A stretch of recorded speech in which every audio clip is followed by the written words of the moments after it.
sa pakiramdam mo na masyado kang focused sa kanya. Masasabi mo ba na ganyan pa rin ang nararamdaman mo towards Rave?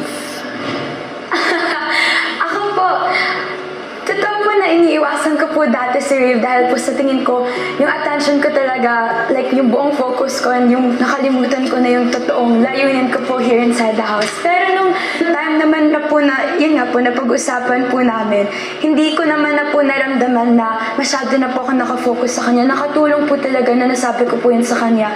Ang tanong ng taong bayan, Ashley, kung ganyan pa rin ang nararamdaman mo towards Rave? Ako po siguro, nananatili pa rin po yung pagka-admire ko po sa kanya bilang isang tao po na magaling po siya sa pagdating po sa pag-host, pagdating sa pag-arte, pagdating sa task. Pero po siguro on a deeper level, parang sa tingin ko po nung umalis po siya, marami po akong na-realize na okay lang po pala na kahit wala po siya sa tabi ko. And parang nanatili lang po yung admiration pero hindi po lumalim po yung lightness.